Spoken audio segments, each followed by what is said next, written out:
recording in case, she wants to double check her accuracy here and there. So welcome, Wendy. Thanks. Thank you, Wendy.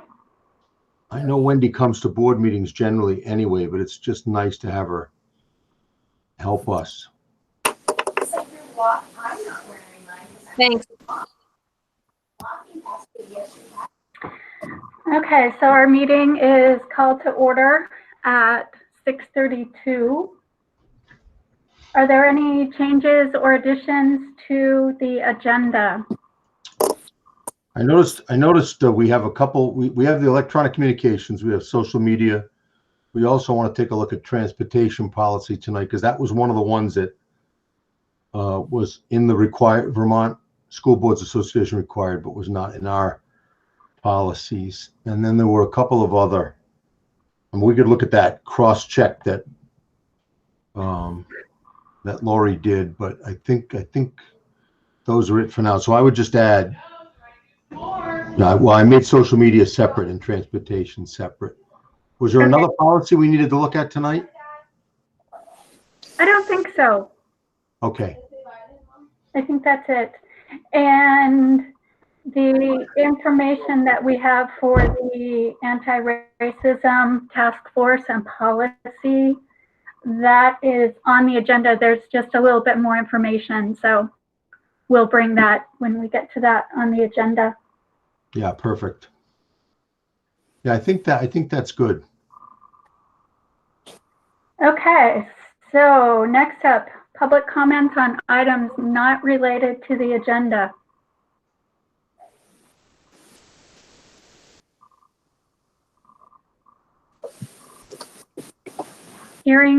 Seeing none, we will move on. We have minutes from our meeting of August 31st and September 16th. I will take a motion to approve those minutes. So moved. Is there a second? Colleen, if you can see everybody. Yeah, okay, thank you. So moved and seconded. Are there any corrections, clarifications? Yes, I have 2 clarifications. Okay, on which? On September 15th.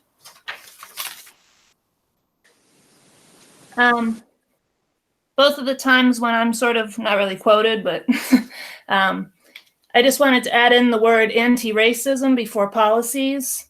And the first one, that's the top of page 2. What's the date on that one? September 15th. Okay. Anti-racism before policy.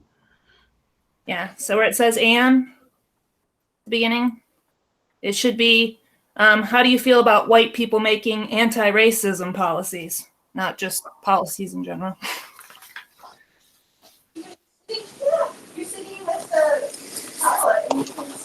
And underneath number 4, policies, it's sort of the opposite of what I said. It says here, weren't we going to fit Wethersfield into VSBA? But I know that we're not allowed to change VSBA, so I believe what I said was, weren't we going to remove the duplications between VSBA and the Wethersfield policy from the Wethersfield policy? Is that same date? Yes. And that's on the last page? Yes. So what did you want that to say? That's what is quoted here is not at all what I said. In fact, it's kind of the opposite. What I had said was, weren't we going to remove the duplications between the VSBA policy and the Wethersfield policy from the Wethersfield policy?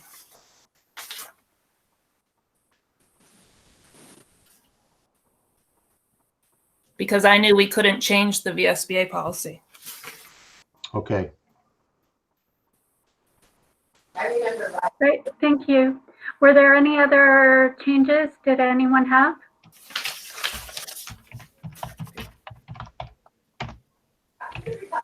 Okay, all those in favor of approving the minutes as amended, say aye. Aye. Aye. Aye. Aye. Aye. Opposed? Abstentions? Wonderful, thank you. The minutes have been approved as amended. And thank you, Anne, for those changes, Amy, could we go back? clarifications. Could we go What? back? Could we go back to the agenda just for a minute? Because I don't know, Angie, did you want to do a quick update on the strategic plan? What is it on there? Well, I sent out, I was just looking through my email to see if anybody had responded. I sent out the strategic plan with questions about how the board chairs thought we should proceed with getting that adopted. So short discussion about that tonight would be great. Then we can decide what our next action is on that. Okay, so maybe we could make, do you mind, Amy, if we make that, we'll make that 8? No, that's No. fine. I'm Amy adding it in. Richardson has his hand up. Yep, so that, Scott, go for it. Yeah, so let's have a discussion sometime about how we want the minutes to be taken. It seems that maybe there's been a little disruption and just in the course of there being different board meetings, and sometime over the summer, one of our Heartland board meetings was taken by minutes were taken by an administrator, and they really I would have to say that they were different in that they were kind of just bullet points and there weren't names mentioned, and it might be a plus for the process, and it might be something that we could talk about. So I just I don't know if that can be on the agenda tonight or some other time, but it might be something that worth the board talking about, and about how much detail we want in the minutes. I think that's a good point, Scott. And now we have a new minute taker, Wendy Moody, who's at least trying it tonight, and she'll stay with us for a little while as long as it works for everybody. But I think that's a good question. We don't have to discuss it tonight necessarily, but how much detail in the minutes? I mean, I don't. It looks like in some of those minutes there's attempts to quote people and to get accurate quotes, and to me, I don't think that works. I think you want to get the gist of a conversation, and then the basic point to minutes, the legal point to minutes, is to capture any emotions and to to get who voted in favor and who voted against. If it's not, Just to clarify for my own defense, I wasn't taking minutes. I was just taking notes for my own edification. And Laurie asked me if she could have my notes to use as minutes. So that's why I'm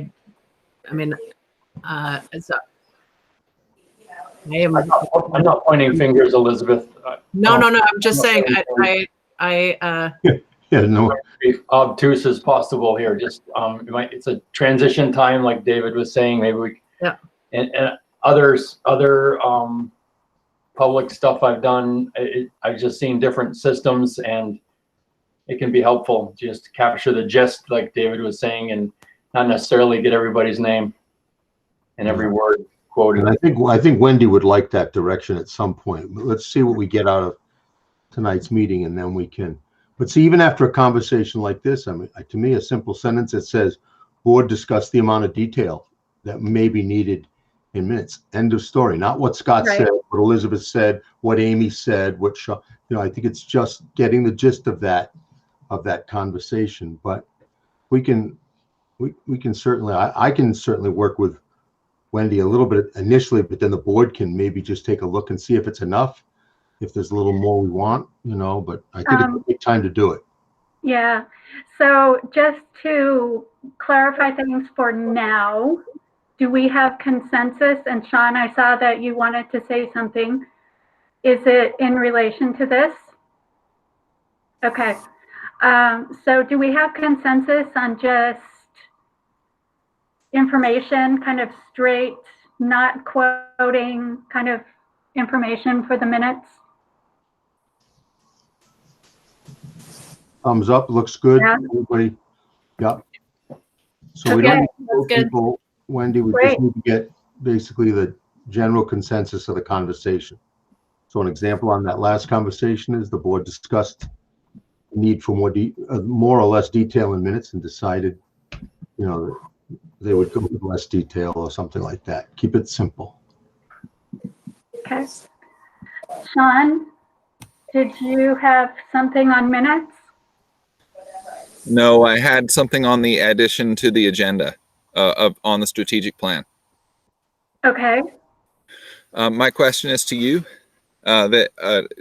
knowing that the strategic plan is something that's very important, that a lot of work has been put into, that if we were going to be discussing it tonight, it's a pretty large last second addition to the agenda, that it should have been on our warned agenda. So I'm asking you now if you feel it's appropriate to add discussion of the strategic plan when it wasn't on the warrant.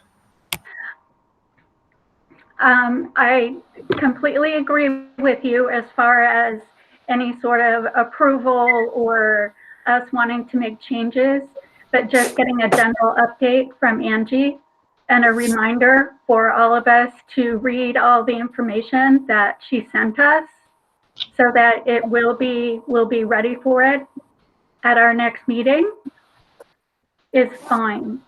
Thank you. Yeah, no, the intent was not.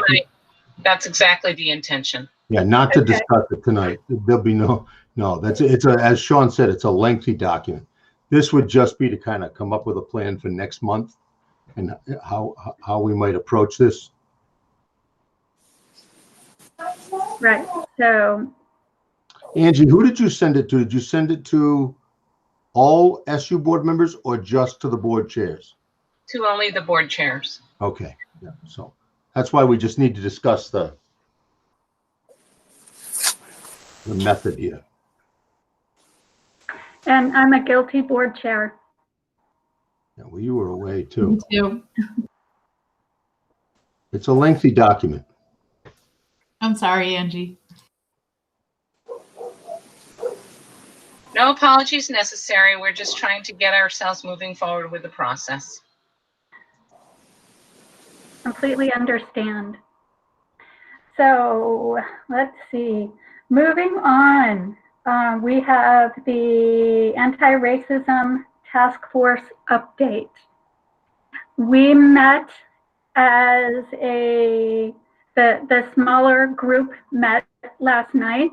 It was Elizabeth, Nicole, Sean, Mark, and myself.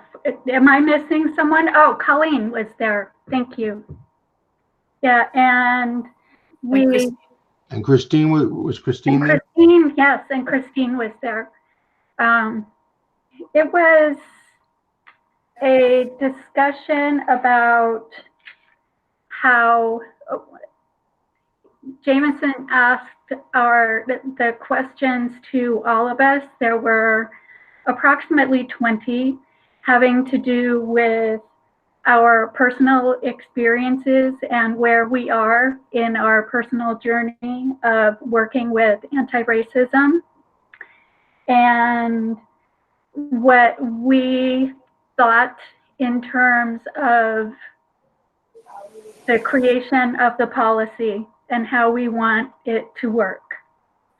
There was one item that was brought up that hadn't been discussed at our previous SU meeting, and that is the amount of compensation for Jameson and Ariel for their work and assistance with us. What they ask for helping us create a policy and presenting and working with our communities. They are asking for $900. Each dollar of that $900 represents a day from the emancipation. Uh-oh, now I'm being stupid. Elizabeth or Sean? Elizabeth can help us, or Sean. It was the time 900, then each dollar represents the 900 days between the date of the Emancipation Proclamation and Juneteenth. Okay, that's what I thought. And for some reason, my brain went, oh, was it one of the amendment that, but Emancipation Proclamation. I'm taking care of a cat. I'm back. So that is where that $900 comes from. We do not need to vote on that today. That is something that we can consider at our next meeting. However, throughout our conversation as a group last night, we all agreed on the importance of this work and the beginning, and then bringing it to the wider school community, which will include a teacher representatives and additional school board representatives. And Chris, you had a question. Yeah, just that perhaps there should be at least a little more detail of what service time is being provided for that, with that, you know, in a general way, so many meetings or so many times in conversations or whatever. I'm not sure how exactly that would look, but it seems like that ought to be so that we can justify the money to the general public, if nothing else. Right. Nikki. I was just going to say that $900 is a bargain for what they're going to provide to us. I'm sure, yeah. Yeah, I mean, I can't I can't even imagine, you know, what two potential lawyers billing out at an hourly rate, writing a policy from scratch plus board meetings is absolutely nowhere near $900. And so we should definitely document exactly what they're going to get. But that when he told me that, he said that price in the meeting last night, my jaw just hit the floor, and I thought, there is no way. So I personally am all in favor of it, although I agree with you, Chris. We should document what we're getting. Yeah. Christine? Yeah, I just want to share, they don't keep that money. It's donated to organizations. So it's $900 that's used to promote this work in other areas, other organizations. And it sounds like that $900 amount is very symbolic to them, and not necessarily related to any scope of work. But I think they would definitely have to, you know, provide some scope of work around facilitating, you know, meetings. It's probably hard with something like this to predict how many meetings or how many hours. I mean, I'm sure it's way more than, but we could ask them certainly to present a scope of work, but I don't think that's the purpose for the 900. Yeah, Sean and then Mark. Just to move it forward, I'm offering a motion to retain Righting Wrongs LLC to facilitate the drafting of an anti-racism policy for the supervisory union at a flat fee of $900. I'll second that. Okay, the motion has been made and seconded. Mark, you wanted to say something? Just that as soon as I mentioned that I felt that we needed more meetings, he jumped right in and said, okay, that's fine. We're going to need more. And he was interested to see who else needed to be involved. and there was no line item detail that was adding more money to this price. And it was obviously going to be more work for them. The 900 is more than a bargain. It's fantastic. And we're good to go. Thank you, Bill.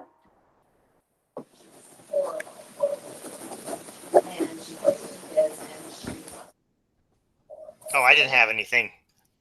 Okay. My I mic. saw you. Yeah, I didn't. I saw you unmuted, so I thought maybe you needed. Anne Marie, you in the chat.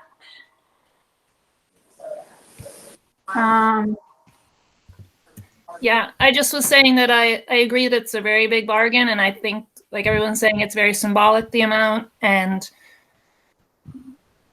they're giving us a lot more for that money than we could possibly get from anyone else, and also the money's going to charity. I just think it's kind of insulting to write out like 5 meetings they must do and that sort of thing. So I think we should just go with it and just be glad. Sean, you wanted to say something more? Thank you, Anne. No, I guess I just accidentally unmuted.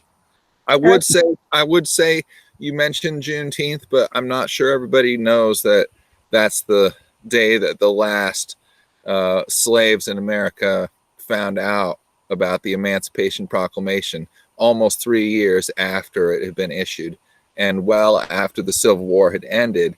That these were folks out in, I think, Port Arthur, Texas, near Galveston, and they were the last black people in America to learn about emancipation. And so the $900 symbolizes the delay of justice, if you will. I just wanted to make that clear. Thank you, Sean. Any more discussion? How about we take a roll call vote on this as well? I will begin with Scott. Yay. Sean? Aye. Bill? Aye. Anne Marie? Aye. Chris? Aye. Colleen? Aye. Mark? Aye. Elizabeth? Aye. Nikki? Aye.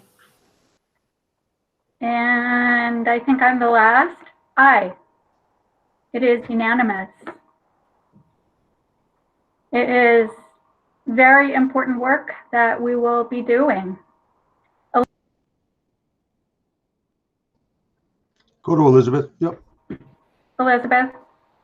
I also wanted to, in light of last night's meeting, also taking place on the night of the worst presidential debate in the history of debates, I wanted to just state outright to the board and to the anybody else who is listening, of course, I don't know who might be, but that I denounce white supremacy and white nationalism in any form, in any setting. And Elizabeth, I stand with you.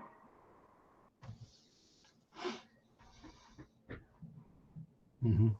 Me and too. I see a lot of thumbs up. So thank you. Me too. I believe that as a board, we have very important work to do with our community and to understand what our role has been in the past and what we need to do to make our world better. And thank you. Taking a stand is very important. It's a good step. So Amy, just a quick question. Sure. Two quick questions, and maybe this is for Elizabeth or you. Will somebody, I mean, I certainly can notify Jameson. Will somebody know, does somebody else want to notify Jameson that was approved tonight? And secondly, what do you think is the next step?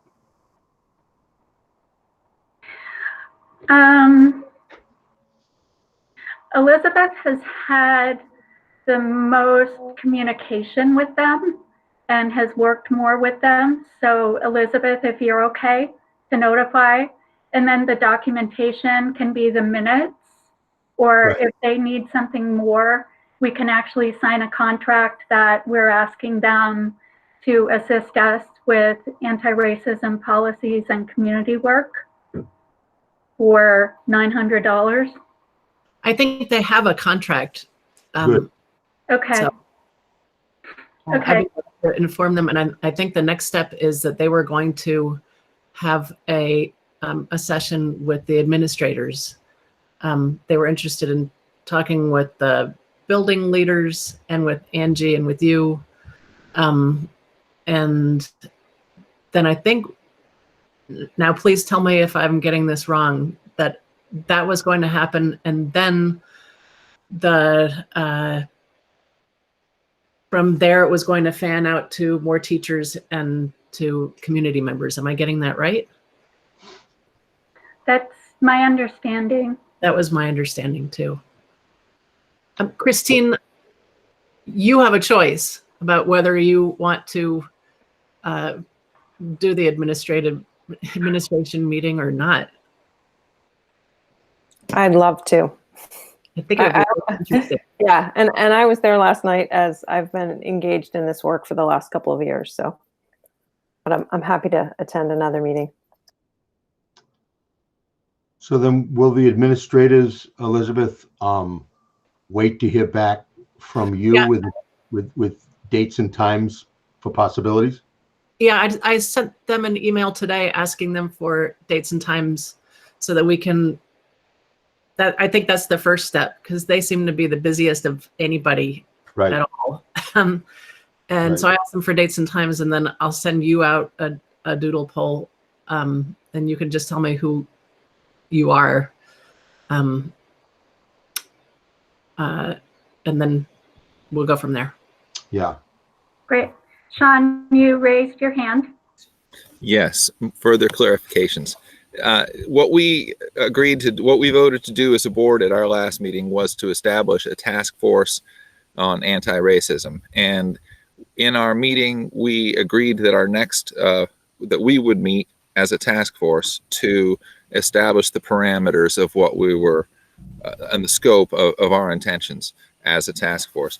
It is unclear to me at this time whether that task force requires parliamentary procedure, and whether it has to be organized as we are, with a chair and a secretary to record the doings of that task force, or whether, but what it sounds to me like is we're turning over our work to Righting Wrongs, who will then work with the administrators, who will then promulgate the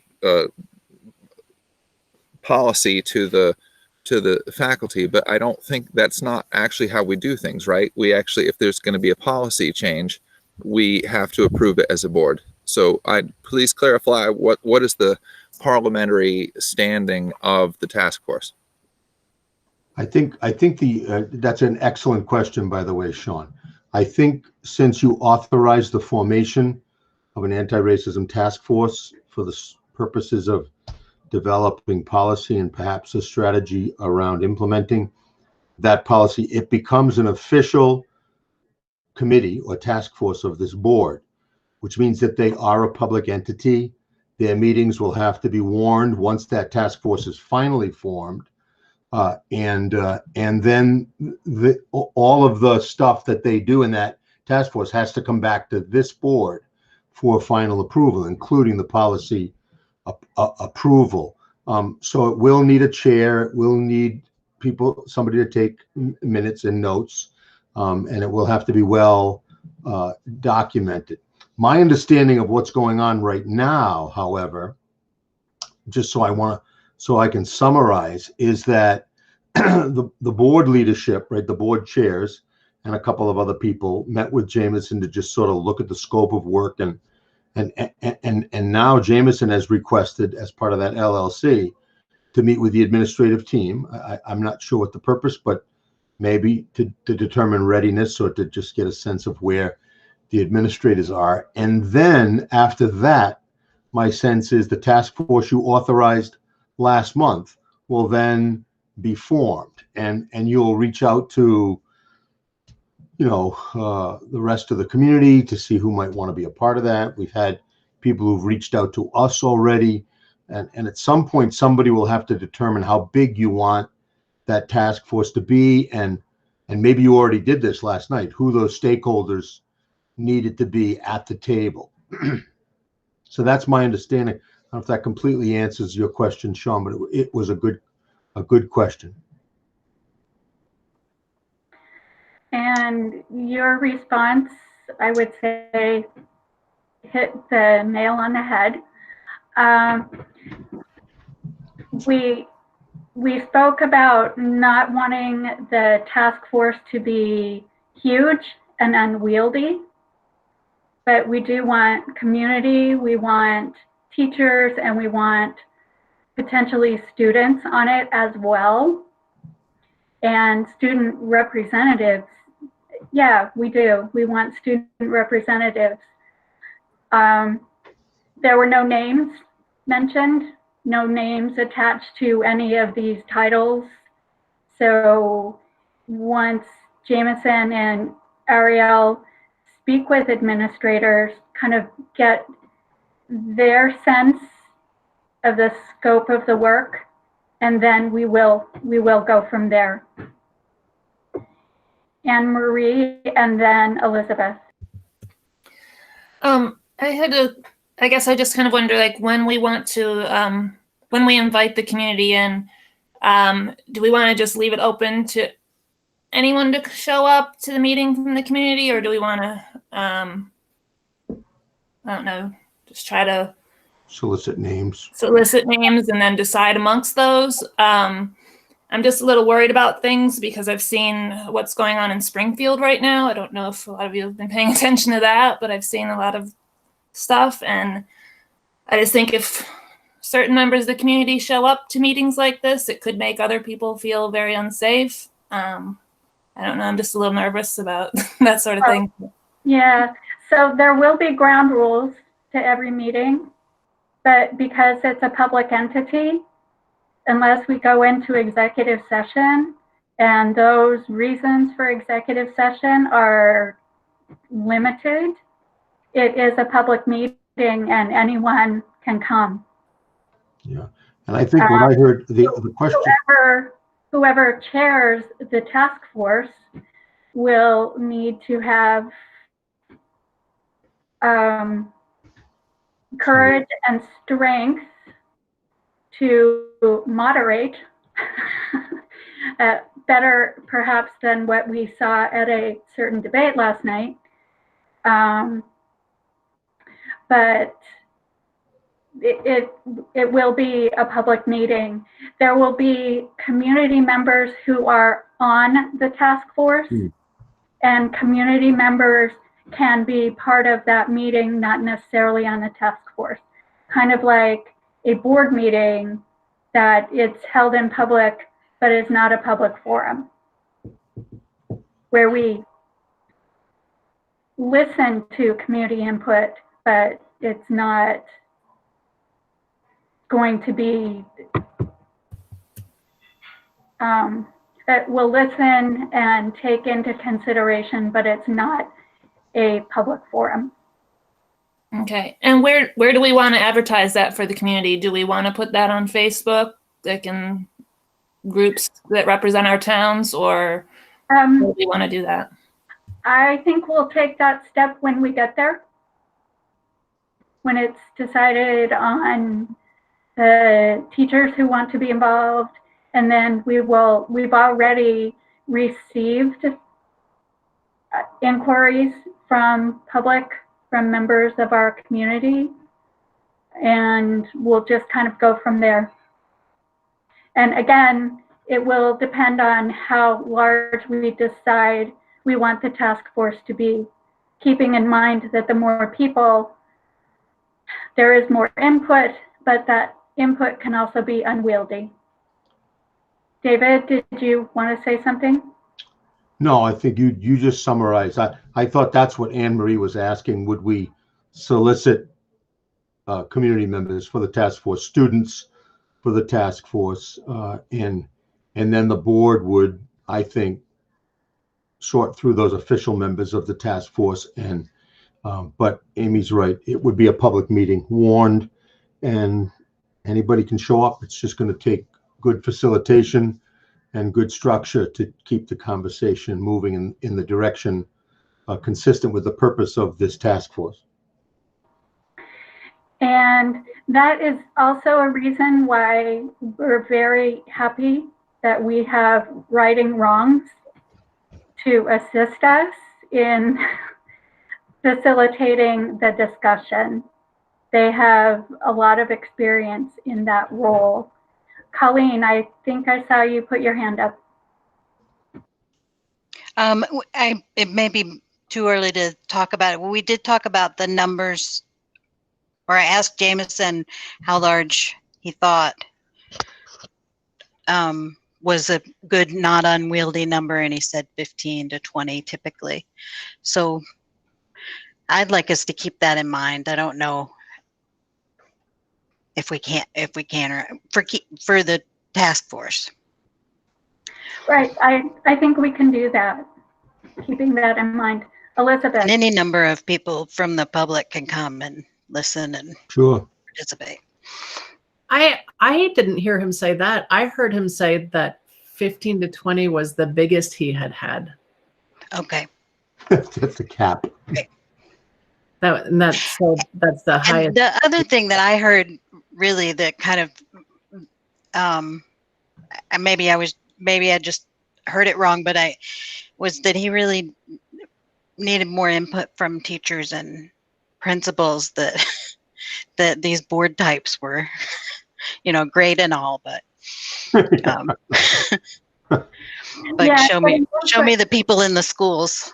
Yeah, the people who would be implementing the policy need to be part of that conversation. Yeah, to get in, because he wants to know, we want to know, or be able to express what the needs are of our community, and our teachers and administrators have maybe more insight on that than right. The S board. Is it reasonable to ask that is it reasonable to ask that the subcommittee meet again, just to basically flesh out what it is we'd like to see structure-wise? Because I feel like most of the meeting last night was sucked up, rightfully so, with the questions and answers to get the baseline of where we were as a community. So is there any other interest in maybe doing that more instead of just hashing all the details out on the SU level? That would be good. I think it's a great idea. You put your hand up. My understanding was that it was like a tiered approach, that we are one of the tiers, and then that it would, that they wanted to get a kind of, they wanted to get more input from the administrators and some teachers, but that they wanted to get a draft of a policy, and then they would kind of fan out to using the public and the everybody else for the other part of it, because it's not just a policy, it's also procedures. And they're going to need a lot of input from the community to get buy-in for the procedures. So I thought it was a kind of multi-tiered thing. I would be glad to meet again to get the structure part of it down. The reason that it went the way that it did last night was that Ariel sent out her version of the agenda. And so I apologize that it didn't I felt it went fine. I mean, it's kind of the chicken or the egg thing. I mean, how can, we've got to figure out what our baseline is and what it is we're talking about doing before we know what the committee is supposed to do. There's nothing to apologize for how it went last night. I thought it went very well.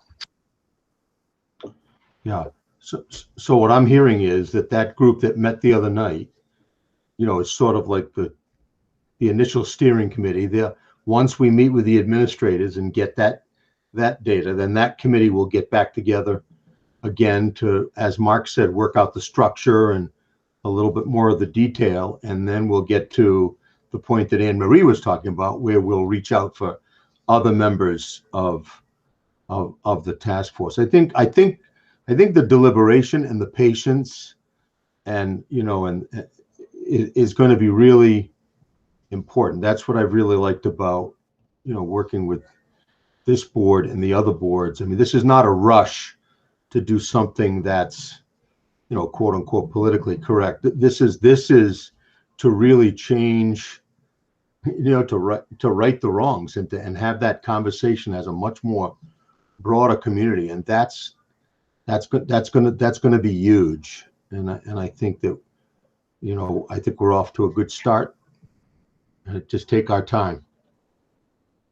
And I think they also wanted it, Angie, to dovetail with the ethnic studies curriculum. Mm-hmm. That'll have to be part of it, yeah. Right. So Angie will certainly be part of that conversation and any of the meetings with administrators and maybe even the task force if she has time for more meetings. Yeah, you're right. So I just want to do a process pause for Wendy Moody, who's taking minutes. I think this is another example where you wouldn't want to capture everybody's quote during that conversation, but you would just want to summarize that, first of all, you have the motion to authorize the money, and then, a conversation ensued about having the administrators meet with Jameson, and then getting the subcommittee or the steering committee back together again. I think that's, I think it's capturing the essence. Does anybody disagree with that? Or do you think you need all these quotes splattered all over the place? I want to just give Wendy a little tutorial here as we go along. Does that sound right to everybody? I see people nodding their heads. Yes. That sounds fine to me. And Wendy put in the chat that she said general discussion around next steps. I like it, Wendy. Excellent. I think you got the idea. Perfect.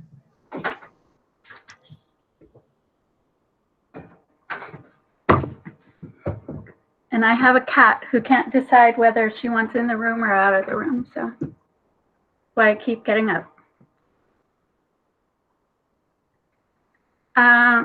Were there any other comments or questions before we move on to policies? Yes, just could we clarify what is the next step for that task force? And can we set a date for our next meeting? I think probably a doodle poll for our next meeting would be best. And it would be a meeting of this original group. And we would warn it this time because we would be talking about Structure. yeah. Or it would be an organizing meeting. I'm sorry, what? We would be organizing that task force. Correct. Correct. And the next step for Jameson and Ariel is you're gonna doodle poll the administrators, and they're gonna get together with us and probably go through something similar to what you went through with them as a steering committee. So does that mean that the next meeting of the task force should follow after the meeting of righting wrongs with the administrators? That was which my, would then determine the date of our next meeting. yeah, that was my understanding. Elizabeth's got her hand up. Elizabeth, I thought that those two were independent of each other. That the administrators meeting is just with Jameson and Ariel. Mhm. That can be done based on their schedule, and then the other meeting we can have whenever we jolly well please. So you don't think the administrative one has to happen before you get the steering committee back together again? Okay, sounds good. Well, then who will direct Lori to send out the doodle poll, and what range of dates to decide? Would that be you, Elizabeth? I'd be glad to send out a doodle poll, Sean.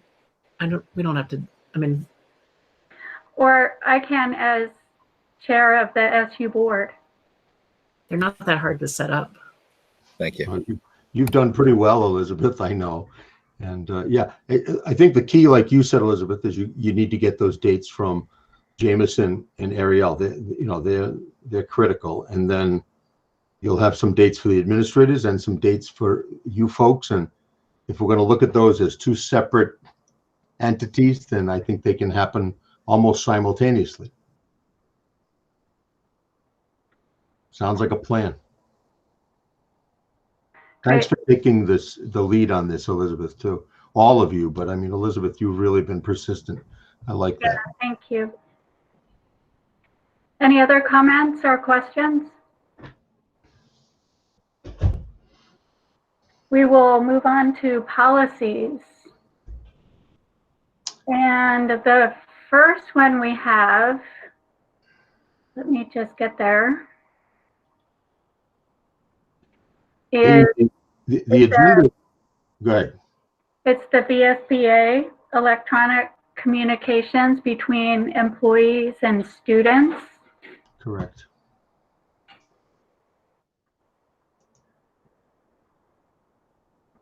And the only thing I see is a typo in the beginning on that the title.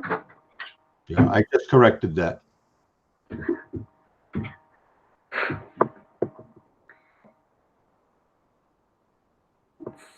So this particular policy we discussed at our last meeting was different in scope from the social media policy. And we decided, at least it was my understanding, we decided that there would be two separate policies because this involves employees and students. Whereas the social media was more around behavior of all people involved with the supervisory union. Am I correct in that description of the work, Bill? Yes. So what I did with the social media one is I took out a couple references and actually one whole section that was basically the same thing as this, but not a lot. So I pared it down, the social media one, so it didn't cover communication between staff and students. So yes, you are correct. Great, thank you. So this would be the second reading of electronic communications between employees and students. And it's saying first reading. I'm sorry. I thought we had already had a reading of this. I think we had. Yeah. Yeah, this is the second reading. This would be the second reading. So with a second reading, I can take a motion to approve this policy. So moved. But Chris, did you have something you wanted to say? Chris had his hand up. Chris, you're muted.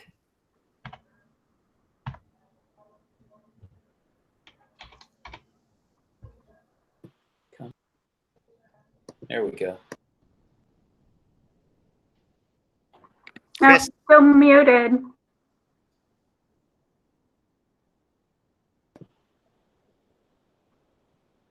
I had a couple of basic editing typo sort of things that I'm trying to get the thing to come up. It is in section 2 of the of it, and I can't. Part C and Part D is what I have for notes, but I can't remember the exact. Yeah, Hang on, now I got it. It's just like I said, just a couple of grammatical things. In Part C, employee includes any person employed directly by or retained through a contract of employment. Then the next words are the district. And I don't know, there's either a word missing or some punctuation missing that doesn't make sense. Yeah, I've got the policy up and I can make the final changes. I just put contract of employment with the district, an agent of the school, a school board member. Okay, with would work fine. That's fine. We got it. And actually, that's the only one. The other one I think I clarified for myself on the spelling of pre-kindergarten. So we're good. Yeah. That was all. And I did correct the title, employees was spelt wrong. So I took care of that. Okay. Thank you. Amy, do you know when the first reading would have been? Would it have been on 9/15? Yes, if not even before that, but we can go with 9:15. I know we spoke about it. Yeah, because we looked at the minutes for 9/16 rather. Sorry. Yeah. Okay. I'll put that in then, and then and adoption will be 9. If we approve this, it'll be tonight, 9/30/2020. Right. So let me see. There was a motion made. yes, I lost track. I made it. You made it. And who's second? Scott. Thank you. Bill Yates and Scott. Right. Okay. Are there any other comments or questions on this particular policy? Scott? Yeah, I think I lost track of what we're doing right now, but my understanding of the reading was that last time David reminded us it was important to put it in our format. So I think that's where the first reading comes tonight, even though we have talked about it and we may have seen it once. Yes, it's now in a format. Yep. Talked about it several times. Thank you. Right. Thank you, Scott.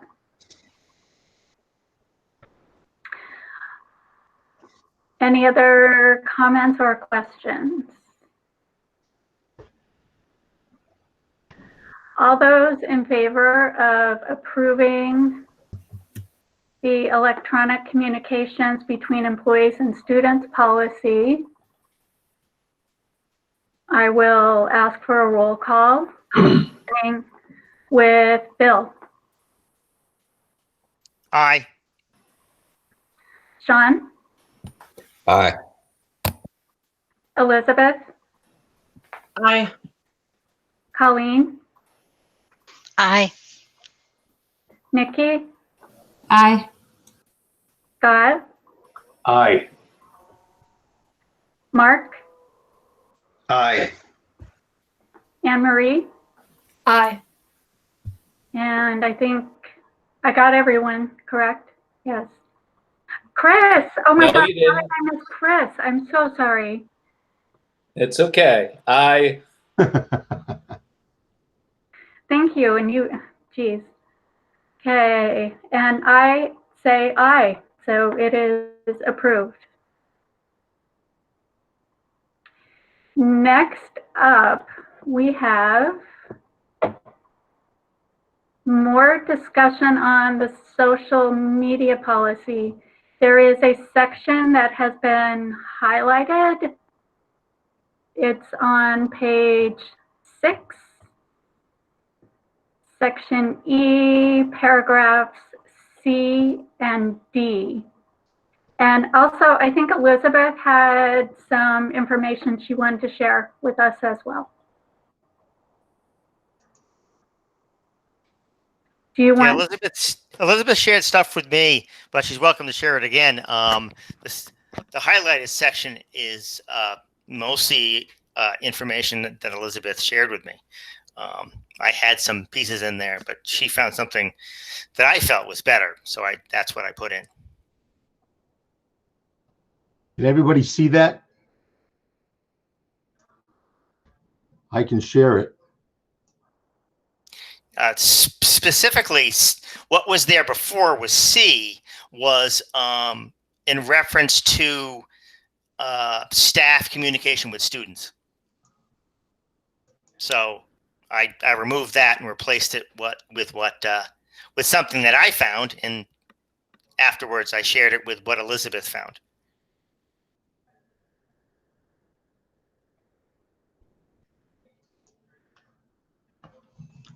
Can everybody see that highlighted section? Yeah, thank you, David. So I'm not flipping back and forth with screens.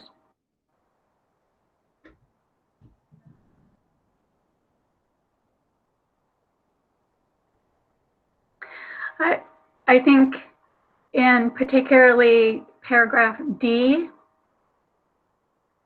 gives the board and administrators enough ground for action should it be needed.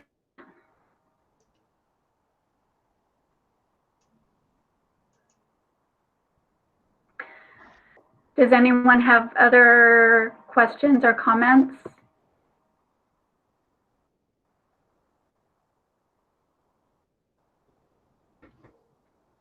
Chris?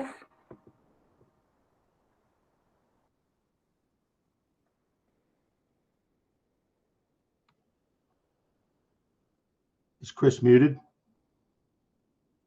Okay, there we go. Yep. Only that I'm an annoying editor, and the use of the first person doesn't seem to jibe with the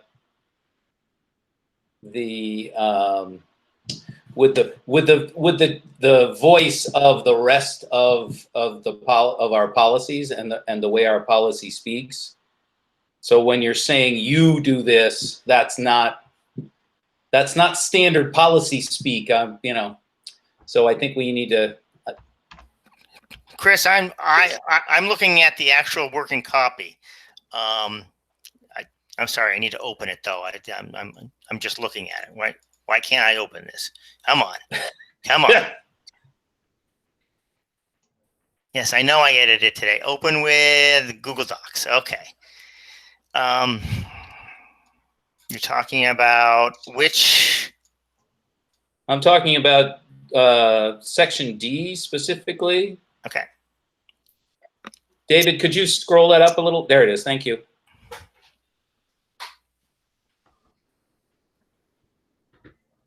We don't usually use your and you in policy statements.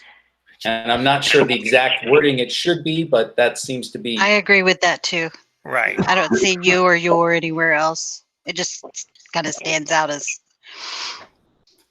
I mean, I don't disagree with anything that it says. It's just that it's just the voice that's being used. Okay, so use.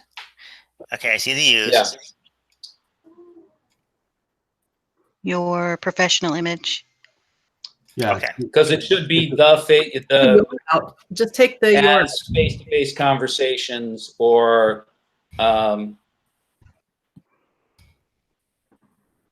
you could just get rid of your. and make image plural.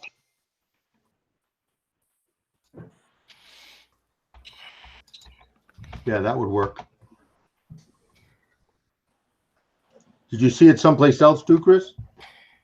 I thought there were a couple of other U's somewhere, but He might have gotten maybe rid of not. Maybe I think he got them already, but that your is still there, so that. I just took it out. You can do a search. No, in the second line of section D. Yeah. Oh, okay, I see. So now it reads respect and integrity as face-to-face communication. Yeah.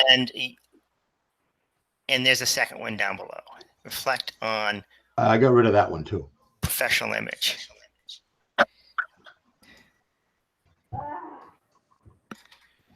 Yep, great. Caution. Right. It's more changing it from being personal to business. Yeah. Yeah, exactly. So I'm going to get rid of the highlight too. If everybody's okay with that. David, I don't think you have the working copy, but I think Only maybe, other U is YouTube. yeah. Yeah, I already got rid of it.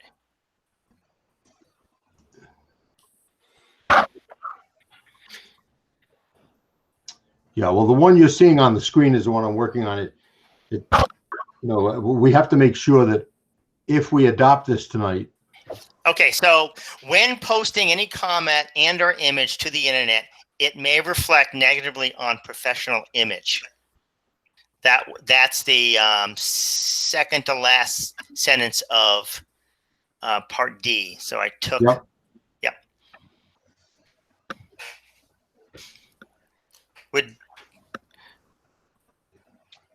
Does anyone want me to read out the two paragraphs that I've edited? Yes, if you wouldn't mind, just read them. Oh, when using personal media sites, anyone identifying as an employee of WSESU must remember they are essentially with the district. Associated. Sorry, dyslexia is a horrible disease. Associated with the district, colleagues, and school community. Therefore, any associated content must be consistent with the mission and work of the district and supervisory union.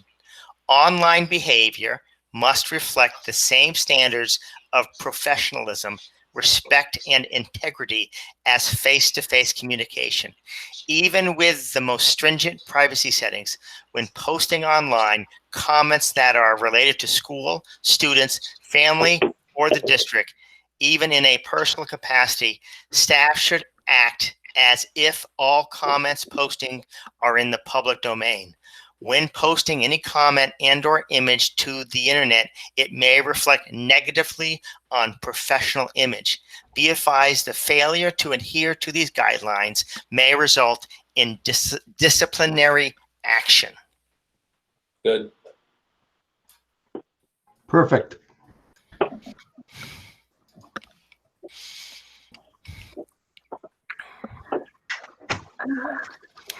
So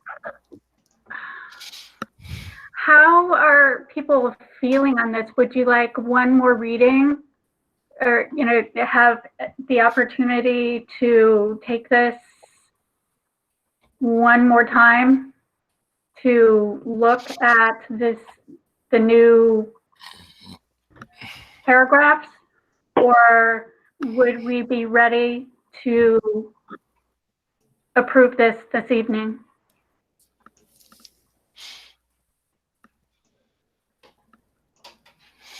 I will take any comment right now.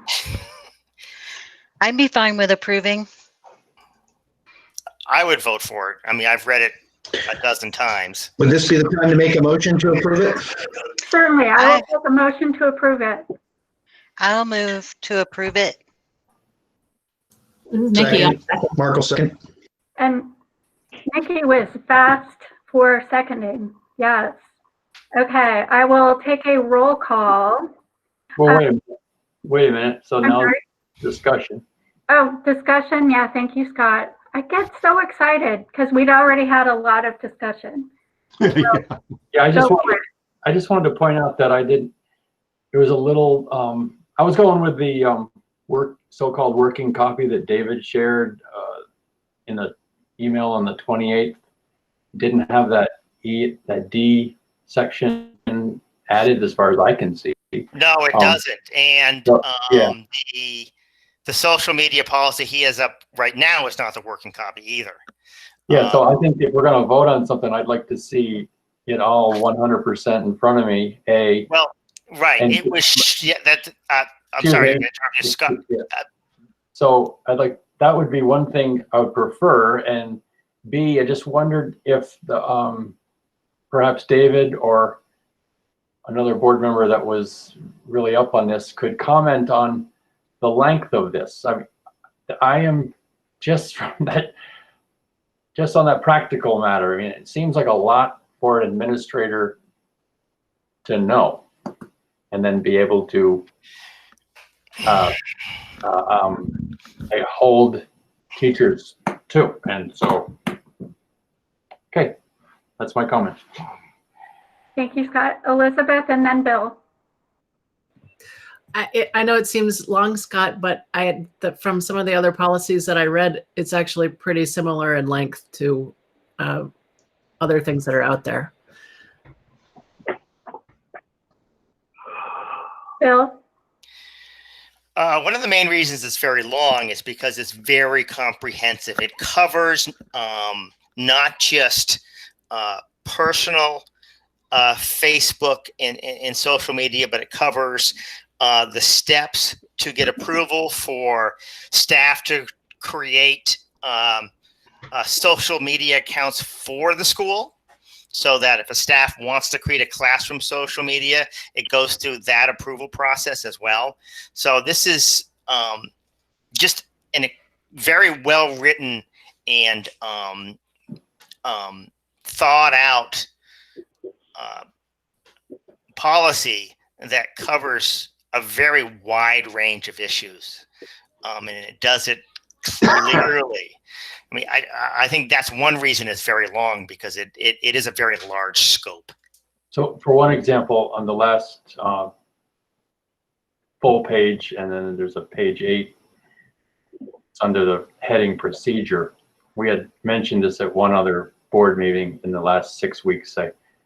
It's not customary to be a procedure section in a policy, I don't think, but unless I'm wrong on that.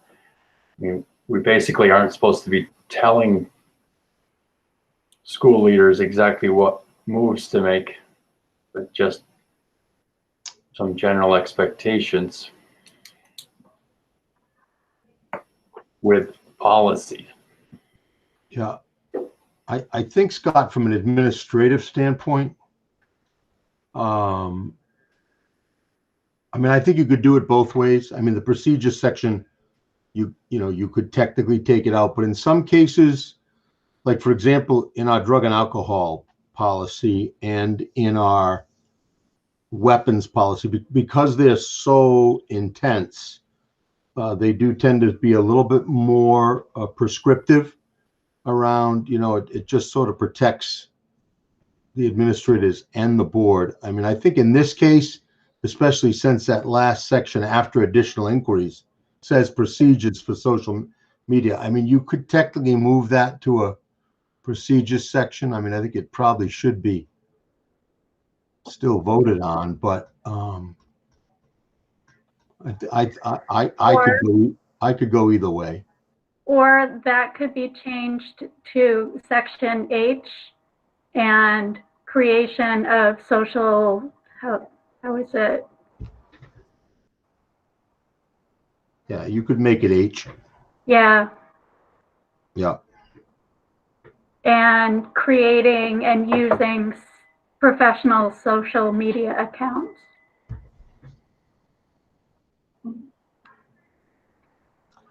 I think I'm just wondering if we wanted to get any input from the administrators or from the teachers on this before we approve it. Like, do we want their opinion about it? I think Sean shared one of the difficulties of getting their input from teachers. But I don't know if he's still here to chime in on how that went when it was the Wethersfield proposal. I don't have a problem having the board and administrators take a look at it. I don't feel personally that it is open for discussion with the teachers. Be sort of blunt with you about that. And this is right. And my understanding when this policy was written,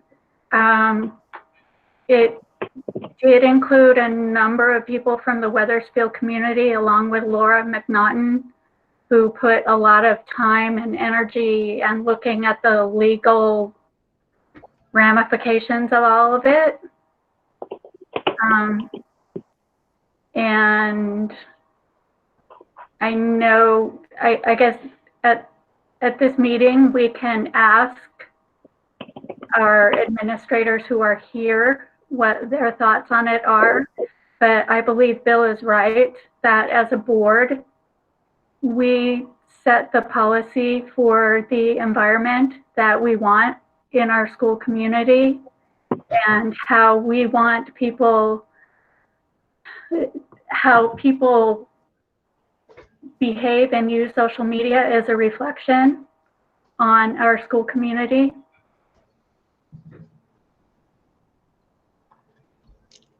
So we have Christine and we have Jean Marie. Did you want to say anything about this? And also Angie? And Jennifer's also here.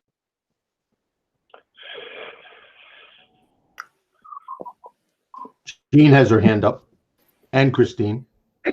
So we actually, this looks very similar to the policy that Laura came back with, not the original policy, social media policy that we actually adopted. And then after that, there was a great deal of conversation that led Laura to, I think she worked with her husband, who's an attorney, and came back with what looks very similar to the policy that you have before you. The only difference that I read through it, and the only difference I think I see tonight that I don't recall before, was that you couldn't, school personnel could not be friends with anybody in the school supervisory union. And I think in the old policy, and David, see if you remember this, they couldn't be in your school. So I will tell you frankly, it's like a rite of passage. Every single ninth grader friends me on Facebook. And so I always say yes, because I don't want to hurt anybody's feelings. And I realized in reading the new one, I've got to block all them because it doesn't say 18 and below, I don't believe, but what it did say was you couldn't be friends with anybody who is a student. Is that correct? That's correct. That is correct. That policy that I shared with both Bill and Amy had a solution for that, and that was that employees could be friends on social media with students if they had signed permission slips from parents describing the nature of the relationship.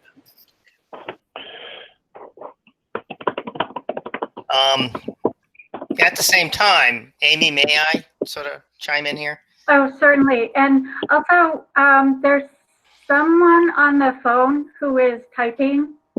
If you could mute yourself, please. Thank you. Go ahead, Bill. I really don't have an interest in changing that point. I think any staff member should not be friends with any student in our district in a personal social media account. That is what I feel, and that's what this policy states. There are exceptions in it, and we went through that last time about family members and things like that.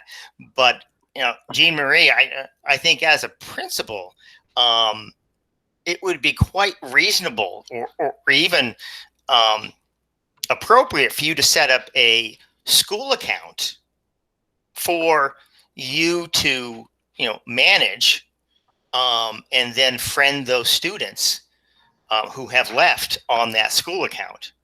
And that's what many teachers do, is they create a classroom or a school social media account, and that's how they stay in communication with the students who have left. And that's one reason why this policy is so long, because it lays out the steps on how to do that.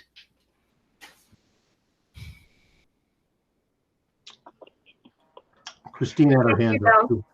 It sounds like there have been enough changes and questions as far as the discussion today. We might not be ready to vote on this. I know. Did I make the motion? I'd be happy to rescind that motion. Yeah, the second would have to withdraw too. Yeah, how are people feeling? With the amount of feedback we're getting, I'm fine with waiting. Yeah. I think we need to come up with a way of sharing my version so everyone knows that's the version. It is social media policy 2.0, but I send it out as a PDF. I will share it to everybody within Google as well again. Great. I'm good with withdrawing my second. Okay, so Nikki said she withdrew her second. I'm I'd ready like to to hear vote what on this thing. Christine had to say. Right, Christine and Katie. Yeah, I've just been trying to find the correct version to make sure that I'm up to par on what it says. And I guess my ask would be, give us a chance to read it over and dissect it a little bit before you vote on it. There were some questions. I know I had some staff members at the last meeting, and they had some questions that were just brought up about being friends with students. So just time to dissect it, I guess, would be appreciated. Great. Okay, thank you, Christine. Angie. And then Katie, if you want. Angie says no comment. I didn't have, I touched my face. Sorry. Mark had his hand up though. Katie, did you? I'm with Christine about some more time to adjust it and look and kind of put the lens on of how I think the manageable part and how it would work in practice. Just need to spend some time with it. Okay, great. So the motion and second. But it's the board members are the ones who have to actually decide this, not the administrators, not the teachers. It's really been pointed out again and again that we're the ones who have to make this policy. And the sticking point about whether people can be friends with students was a big problem before.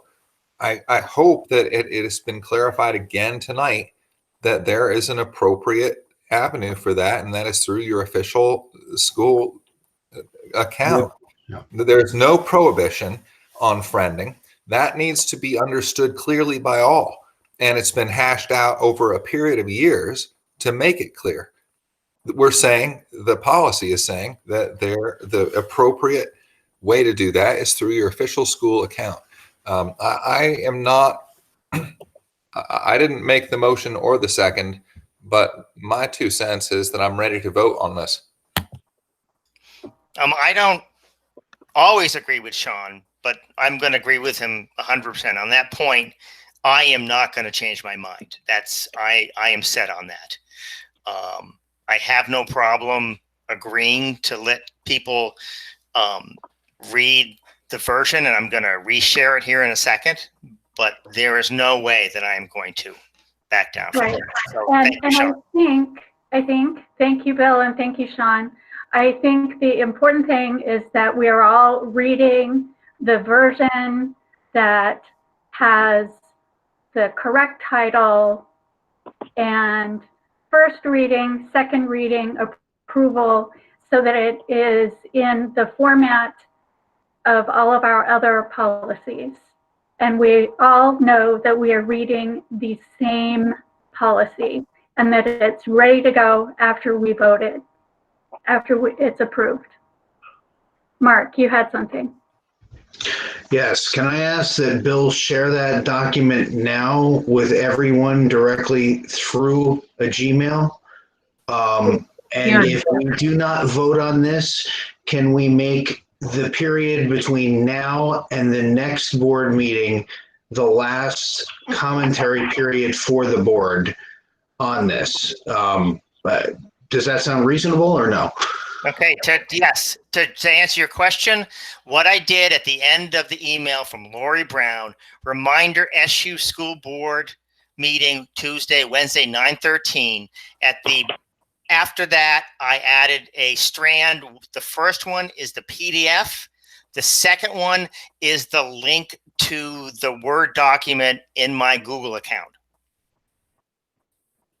So that's where you will find it. And if anyone needs me to share it with you some other way, please just reach out.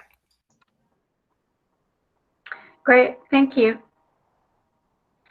So we will, at our next meeting, this policy, we will either approve or not approve. I just It is want to on look, our next agenda. I just want to look at the copy that Bill sent. So you sent, okay, because I think if this is it, and by the way, I agree with Sean too. We've been at this now 2 years. I think we've got it there. I think the problem is when she takes your PDF draft and tries to make it a Google Doc so she can put the final. I think that's where she might be having a little bit of trouble. But did you say you also gave her a link? Yes, I gave her the link. This is the second time I gave her the link. Okay. Because I think what she did is she turned it into a PDF and shared it in her original email. Okay. But I shared her the link, and if you want to have her contact me, then I can, if she has any questions. Yeah. And Or I'll just respond to your email. So that's good. We've got it now. Okay. And Scott, what did you mean by your comment? I'm sorry. I thought maybe we could actually just get a chance to read Bill's 2.0 and just come back if we wanted to get this voted on, just come back in half an hour, 20 minutes from now on the agenda. I prefer not to do that because it's flipping through screens and trying to keep track of other conversation that's going on. I think having it at our next meeting. I wish I could do that, but. Okay. Yeah, thank you. You're welcome. So that's on our agenda for the next meeting. Next, we are on to the transportation policy. And this is another one that was on the VSBA that was not part of ours. And part of the reason that we did not have a policy for this is because we contract with a company that employs our they employ our transportation employees. However, we now have a van that takes smaller groups. And in that case, I believe that this policy would apply to any employee who would be transporting students, whether it's a large group or a smaller group.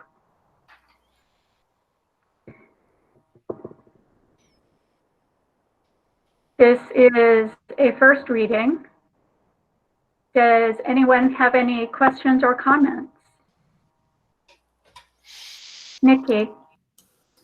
Where do we stand on this now? Because we have a wide range of people transporting students, from my understanding pre-COVID time.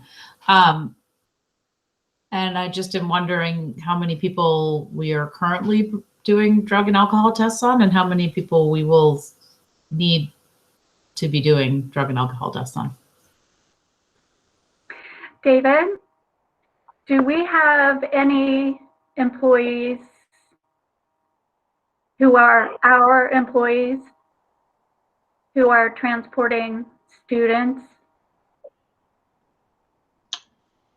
Yes, so we have I think Katie is nodding her head yes, because in special education, we have a pretty complex and comprehensive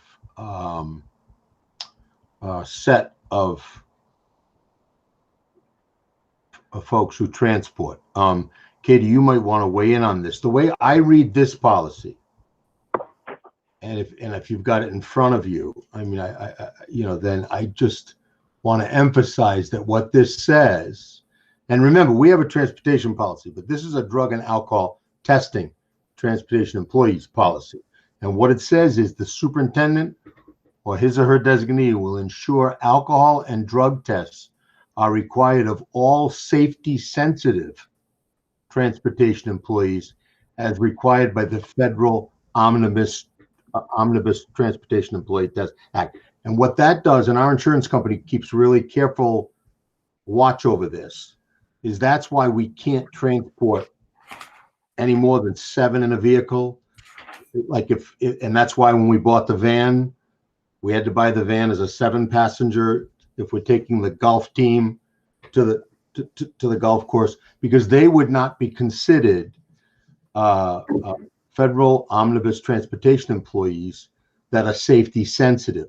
It's only for school bus drivers and other commercial vehicle drivers. And most of those, I think, are contracted. Katie, you can correct me if I'm wrong. Yes, so we have the range of individuals that transport students that may be parents who are getting mileage, staff members who are driving students home and they're doing on staff time and get mileage, to contracted services, a company. Most of them are pretty small. None of them transport more than 3 students at this point because of COVID, and actually none of them would have even transported more than that, with the exception of the bus companies. So we have some folks that are, names escape me, but I think we have 7 total small, very small transportation companies that we work with, and then like Best Transportation or Pearson are the larger bus companies. So as I read that, thank you for clarifying, because I was going to ask what's the definition of that type of employee. So that's, yeah, Bill, it's what I was thinking too. So as long as they're not driving 7 or more students, then they would not fall under this policy for contracted services. Is that how I'm understanding it? That's correct. And we've had that clarification from both our attorney and from Visbit, our insurance company. And that's why, we've wanted to buy 15 passenger vans. But the insurance company says it's not. And by the way, schools are the only ones that have to worry about this. Child care agencies are out there running these 15 passenger vans, but it's the school bus omnibus or school omnibus employee act or something of 1991 that specifically says to schools that if you're going to transport more than 7 people in a vehicle, then you had better have a commercial driver, you better have a passenger license, and you better be following those federal drug testing regulations. So I think this policy is consistent with that legal interpretation. Bill, you had a question. Thank you, David. And thank you, Katie. So one quick clarification, though, if we have a contract with a commercial driver who is transporting 7 or less students, they still would be required to take that the testing because they are a If commercial they, driver. if they carried a commercial license, right? Okay, that's all. The only.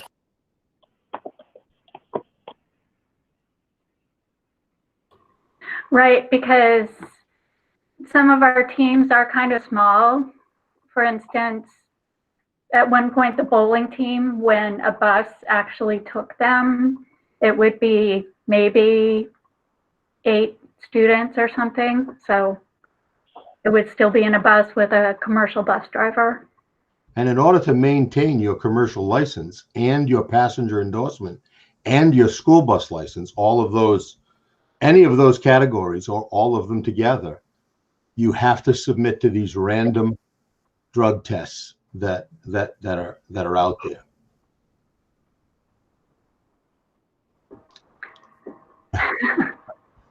No, Katie is not concerned on this one yet.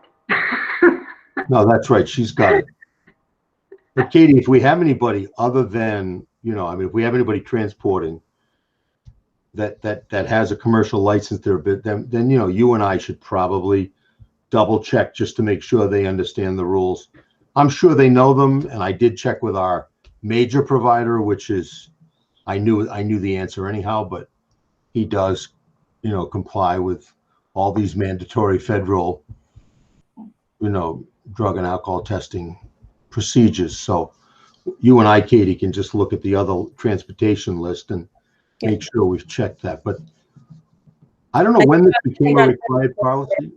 I'm sorry. I think on purpose, most of our small companies stay away from having to have a commercial license. I bet they. We can get the list. I bet they do. And they wouldn't need one if they were transporting under 7.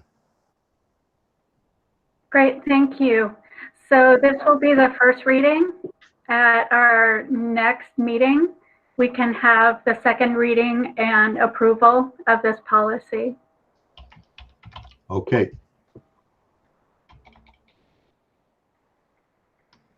So let me see. We are now up to Angie. Thank you for hanging in, Angie. Before we move on, I just wanted to give a shout out to Lori for putting together that document that compares the BSBA policies to the policies that we've adopted. It was, I mean, you guys know Elizabeth and I spent forever going through everything, and her summary of it was so concise and so easy to read. I just wanted to give a shout out to her and thank her for doing that. Mm-hmm. I'll pass that along. Right, yes, thank you. And thanks, Nikki, for bringing that up. Who is that, Nikki? Because that's exactly what I was wondering. What was that name? I wanted to thank her too. It was Lori Brown, correct? Yes, she's the new Diane Tessier. Yeah, it's great. I thought it was great also. That was awesome. And I wanted to do a document like that, and I didn't feel like spending the time. And I knew the amount of effort that went into that, and I just was really happy that she did that. Great, thank you. Angie.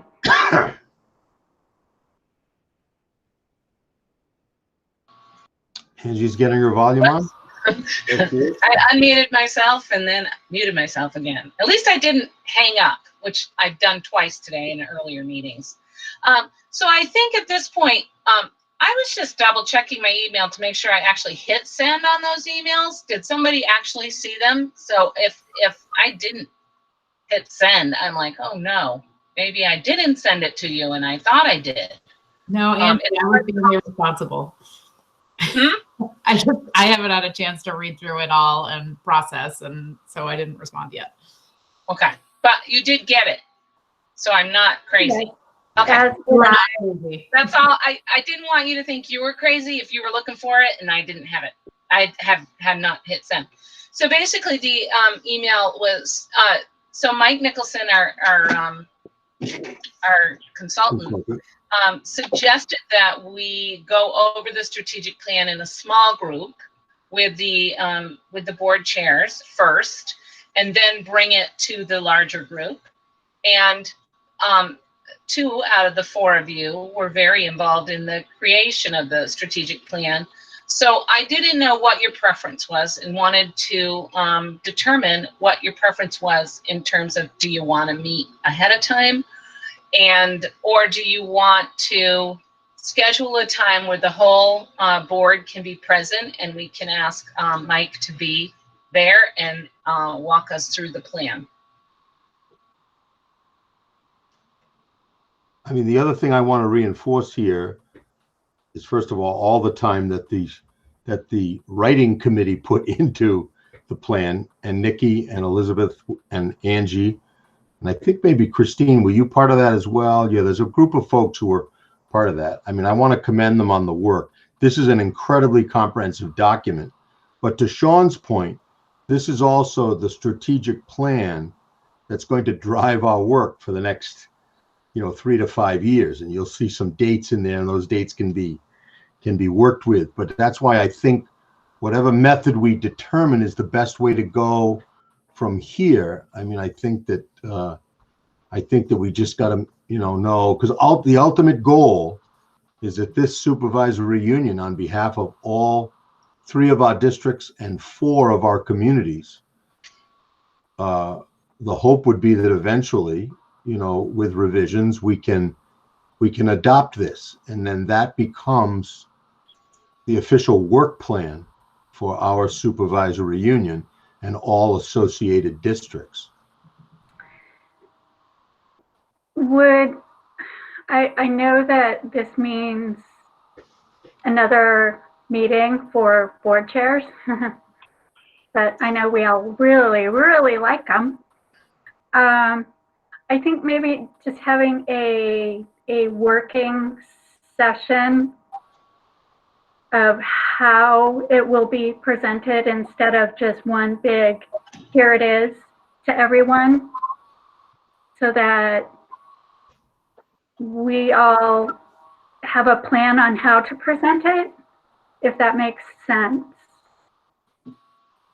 Rather than just relying on Angie to say, here it is, and then everyone just asking Angie questions, that it can be a shared conversation.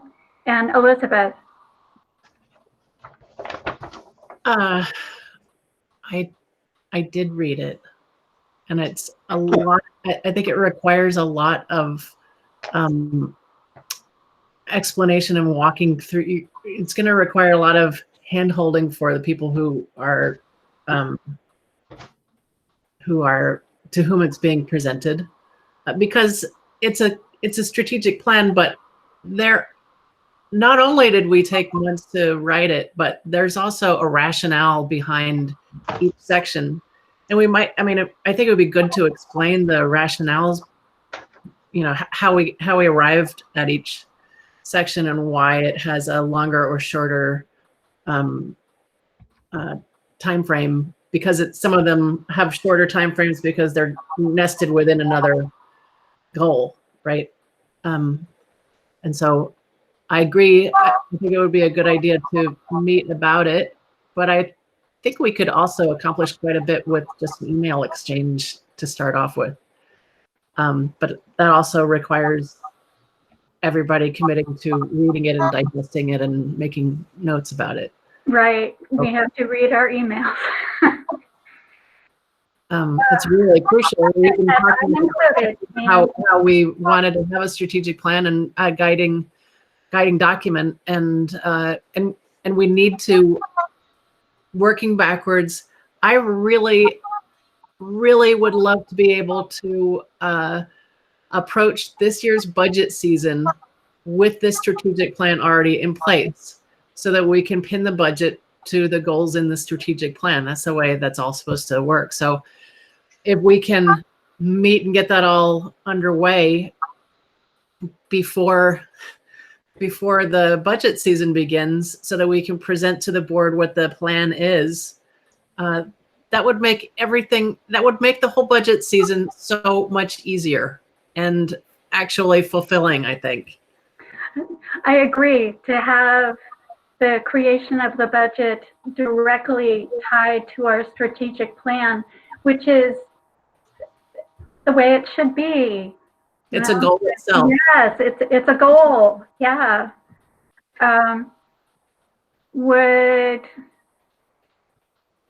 Would you agree, Elizabeth, board chairs email first and then? Yeah, I think we could have, I don't think we need to have a really long discussion about it. I think we could have like a, you know, if we did commit to reading it and did commit to having a fruitful email exchange about it, we could probably meet mid-month and then really present it to the full board at our next meeting. That's what I think. Okay. How does that sound, Angie? That sounds great. I also heard, sorry, apparently there's a dog above me with a bone. But I also heard David mention Mike would be willing to help present. I'm totally open to that concept as well. But Elizabeth, maybe you would prefer that we keep it in-house at this point, which I also totally get. So I was just throwing that out there. Well, I think that I think it's a good idea to have Mike involved, but it's also incumbent upon us to, you know, bring it to the rest of the board. We were part of this for a reason. Yeah, I agree. I mean, he's willing to do it because it's part of his work that he's already contracted for, so he's willing to certainly help us. But I think if certainly the people that were on that writing team could take the lead, and I think that's more powerful than Mike taking the lead. He could be there for sure, but I think that's why he wanted to meet with the board chairs first to just sort of discuss that process. I would find that valuable. Yeah, and I don't think it has to be. Everything's virtual now. We could probably an hour would do it, if that.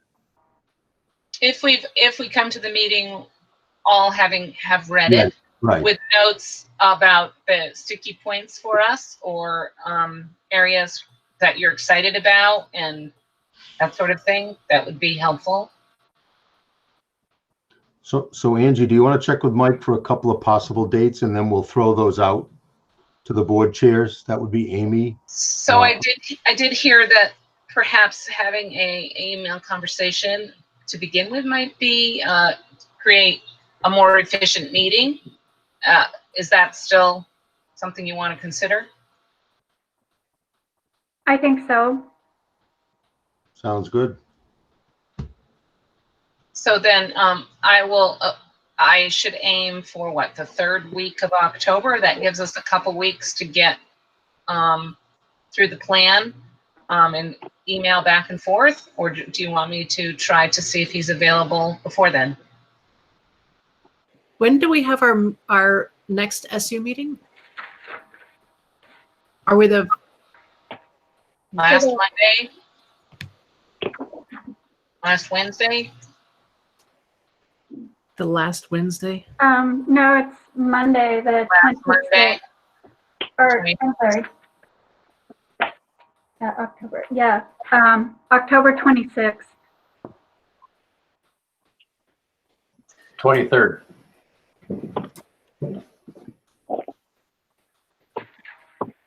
Of October? No, you're right.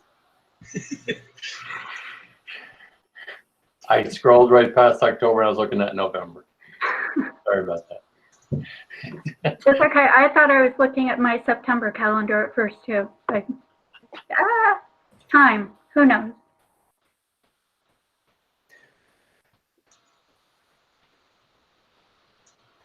So 26th for the whole board. 26th. Yeah. So Yeah, that third week. I think that third week of October would be good, and then we'll be set. And then in between now and then, we can have the email. right. Does that sound all right? Is that all right with you, Nikki, and you, Sean, who haven't? Okay with that? Yep. Yeah, I would say I'm good with the third week. If we could do the end of the, I guess, full second week, I'd be good with that too.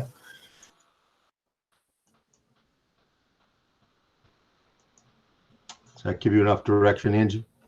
Yep. I think we got it. For me. And you know, Heartland's board meeting is on the 19th, so that'll rule that out. Okay. Okay, yeah. That's why I'm looking to juggle it a bit. And Mount Escutney, well, that's on the 12th, but yeah, we can get through Heartland. Yeah, that previous week we have 2 boards, Yeah. 12th and 13th. And I've got Weathersfield for the 13th. Yeah. Right. Okay. Okay, great. Thanks, Angie. Thank you. Thank you. Some more very exciting and good work that our board is doing. So thank you everyone for dedication and commitment. So that is all that we have on the agenda for the evening. We can set the agenda for our next meeting, which is the 26th. So strategic plan. Believe it or not, I hate to say this, and everybody needs to, you're all seated, right? But we are gonna have to take, we're gonna have to take a look at the first slice of the SU budget. I think we can have a draft ready for that night, and then we can determine how we want to vet that budget. Right, and as we talk about our strategic plan, how that first slice of the budget Reflects, yeah. reflects that. In a perfect world, that would be the absolute ideal. I want to give a shout out to Katie Ahern, the new Director of Student Support Services, because a big part of that SU budget is the special education piece, and she's been working diligently on the plan, right? That you submit to the state, and it escaped me, but service plan. Thank you, the service plan, which will drive all the services that our most vulnerable kids will need to get over the next year. And she's much earlier than we've ever had that before. So that's going to give Ed an opportunity to get the budget with a little bit, more certainty to us by that meeting in October. Okay. So we have strategic plan, first look at the SU budget, and 2 policies, social media and transportation, and an update on the anti-racism task force. Perfect. And that will be a long enough meeting. That's a full night right there.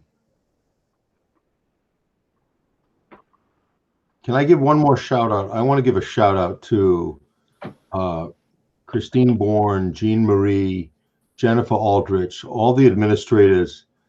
They don't work directly for the supervisory union board, and they've been very faithful coming to these meetings because they know that the policies that we're working on at this level affect their buildings, their districts, and also they want to be strong players in a lot of these SU initiatives. And I just really appreciate they don't get paid for this extra board meeting, but I really thank you for being here.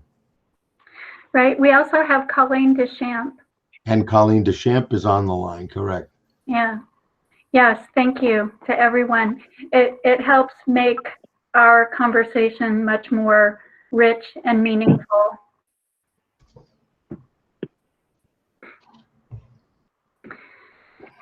So I will take a motion to adjourn our meeting at 8:01. Amy, did you see Scott had his hand up? Oh, Scott. Yeah, that's just a little thing I just noticed when I was fumbling with my Google Calendar. Is there any way would it be too much to ask to have my calendar say automatically show Weathersfield and Ascutney board meeting nights? Not that I'm gonna click in, but that would help me planning if I knew. I don't know They'd love to have you click in too, Scott, if you wanted to. Yeah, I don't know what the best way to do that is, but we can try to figure that out. What it would mean is you'd have to get invited to those meetings. And I could invite all boards to all meetings. And if you happen to, be, sorting your socks or doing the dishes or whatever you're doing, and you want to click in, you could click in. I mean, I could make that happen. That would be good. Then it shows up on your calendar. Yeah. Right. Yeah, I'm not so sure my wife would like that. I didn't say you had to go, Bill, but okay. Well, I know that not to go, but she keeps track of my schedule by what's on my on my calendar. So okay. she would. I could. Would you like to be exempt from that? That's fine. I can figure a way around that. Yeah, no invite for you, Bill. No soup for me. For you. So do you want to get invited and deal with your wife, or do you want to not get invited? He's smiling. Invite him. I'm gonna invite you. I like household turmoil. That's good. And then is there anybody else that doesn't want to get invited? What? Okay. Oh, hi, Dave. It's Alan with the Vermont Standard. I just had one question, if I can ask. Sure. Will there be any public statement tonight regarding the 243D hearing outcome on Tiffany Riley? No, because that's a different board, Alan. That's the Mount Scottney School Board. So that would be their next meeting. Do we have that in our calendars? October 12th, right? Yeah. Absolutely. Yeah. No, so nothing tonight on that. That's today. Okay. Thank you very much.